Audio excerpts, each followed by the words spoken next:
അർജുനപ്പ ഇന്ന് ശരിക്കും പറഞ്ഞ അബദ്ധം പറ്റി. അർജുനും ശ്രീതു ഇപ്പൊ ഫ്രൂട്ട് സലാഡൊക്കെ ഉണ്ടാക്കിയിട്ട് ഫ്രിഡ്ജിൽ വെക്കുമായിരുന്നു. അപ്പൊ കുറച്ചു പേരുടെ ഫ്രൂട്ട് സലാഡ് അതിന്റെ ഉള്ളിൽ ഇരിക്കുന്നുണ്ട്. അപ്പൊ ശ്രീതു പറഞ്ഞത് പേര് ചെയ്ത് വെച്ചില്ലെങ്കിൽ ശരിയാവില്ല, എല്ലാവരും എടുത്തോണ്ട് പോവും, ആരുടെന്ന് അറിയാൻ പറ്റില്ല എന്നൊക്കെ പറഞ്ഞു. അപ്പൊ അർജുൻ പിന്നെ എടുത്തിട്ട് ഇത് ഞങ്ങളുടെ കോന്ന് പറഞ്ഞിട്ട് പിന്നെ അർജുൻ പറഞ്ഞില്ല, അർജുനോടെ നിർത്തി. പക്ഷെ സായിയും സിജോയും നന്ദനയൊക്കെ അവിടെ നിൽക്കുന്നുണ്ടായിരുന്നു. കോന്ന് പറഞ്ഞപ്പോഴത്തേക്കും സായി അപ്പൊ അത് കയറി പിടിച്ചു. സായി ആയിട്ട് അർജുനെ കളിയാക്കുന്നുണ്ടായിരുന്നു, എന്താണ് കോ ബാക്കി പറയാനൊക്കെ പറഞ്ഞിട്ട്. ശ്രീധുവിനപ്പൊ അത് കേട്ടപ്പോഴത്തേക്കും ദേഷ്യം വന്നു. ശ്രീധു ആയിട്ട് ചോദിക്കുന്നുണ്ടായിരുന്നു എന്താണ് കോ ബാക്കി പറയാനൊക്കെ. കോംബോ എന്നാണ് അർജുൻ പറയാൻ വന്നതെന്നുള്ള രീതിയിലാണ് അപ്പൊ ഇവര് കളിയാക്കുന്നത്. നന്ദനയാണെങ്കിൽ അവിടെ നിക്കണോണ്ടായിരുന്നു. അപ്പൊ ശ്രീധുവിന് ഒന്നാമത് അത് കേൾക്കുമ്പോൾ തന്നെ ദേഷ്യം വരുമല്ലോ. അപ്പൊ അർജുൻ പറഞ്ഞു ഇത് ഞങ്ങളുടെ രണ്ടുപേരും കൊളാബ് എന്നൊക്കെ പറഞ്ഞു. ശ്രീധു അടിക്കാനുള്ള രീതിയിൽ കൈ കാണിച്ച് ഇങ്ങനെ നിൽക്കുന്നുണ്ടായിരുന്നു. എന്നിട്ട് ശ്രീധു പറഞ്ഞു എന്താ ഉദ്ദേശിച്ചത് അർജുൻ എന്നൊക്കെ ചോദിക്കണ്ടായിരുന്നു. അപ്പൊ അർജുൻ പറഞ്ഞു ഇല്ല ഞാൻ കൊളാബ് തന്നെ ഉദ്ദേശിച്ചത്, നിങ്ങളെ കൊണ്ട് വലിയ ശല്യമായല്ലോ എന്നും പറഞ്ഞ് തായോടും സിജോടൊക്കെ പറയുന്നുണ്ടായിരുന്നു.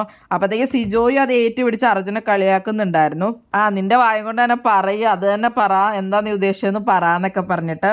ഈ പിള്ളേരെ കൊണ്ട് വലിയ ശല്യമായല്ലോ, ഞാൻ കൊളാബ് തന്നെ ഉദ്ദേശിച്ചതായിട്ട് ശ്രീധുവിനോട് അതുപോലെ തന്നെ സായോട് സിജോടൊക്കെ പറഞ്ഞു. ഒരു വിധത്തിലാണായിട്ട് അർജുൻ അത് ഒപ്പിച്ചത്.